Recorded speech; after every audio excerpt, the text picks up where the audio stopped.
जगन्नाथ की इस शंख भूमि पर आपका स्वागत है। मुझे देखकर हैरान न हो। कलिंग कहें या कहें उत्कल या फिर आज का ओडिशा, इस पावन भूमि पर मुझ जैसी अनेक दिव्य विभूतियों का निवास है। आज मैं आपको इस दिव्य भूमि की मनोरम यात्रा पर लेकर चलता हूँ। भारत के पूरब का प्रहरी कलिंग।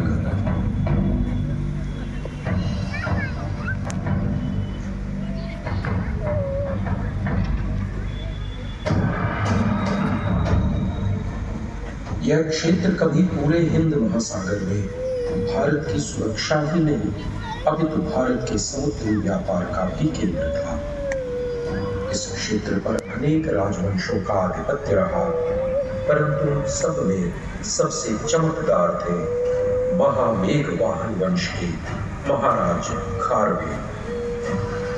राजा खारवेल केवल एक कुशल शासक ही नहीं थे, इस विराट समुद्री क्षेत्र पर भी उनकी सेना का पूर्ण अधिकार था। राजा खारवेल के काल में इस क्षेत्र की विश्व प्रसिद्ध झील चिलिका एक बड़ा बंदरगाह और वैश्विक व्यापार का केंद्र थी। चिलिका मात्र समुद्री व्यापार का केंद्र ही नहीं थी, यहाँ विशाल जलपोतों के निर्माण और उनके रख रखाव का कार्य भी होता था।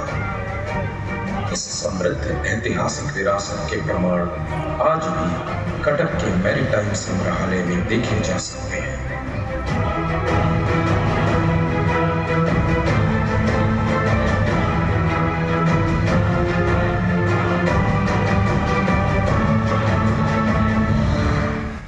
कलिंग का यह समृद्ध और संपन्न क्षेत्र ही अब ओडिशा कहलाता है, जहां समृद्धि, संस्कृति और प्रकृति का विलक्षण संगम है।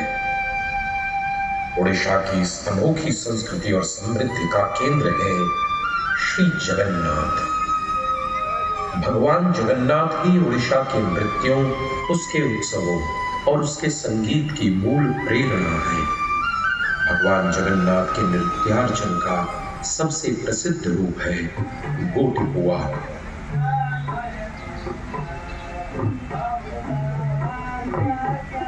ओडिशा की इस उत्कृष्ट परंपरा के मूल में श्री कृष्ण की आराधना का सखी संप्रदाय है, जिसमें श्री कृष्ण को ही पुरुष और शेष सभी को गोपियां माना गया है।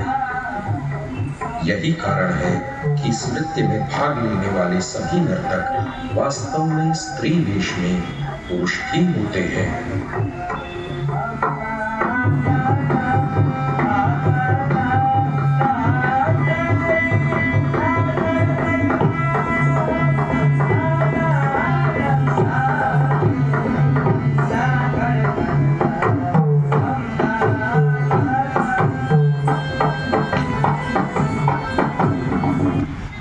कृष्ण का यह नृत्यार्चन सभी 16 कलाओं में है और इन 16 कलाओं में से एक युद्ध कला भी है।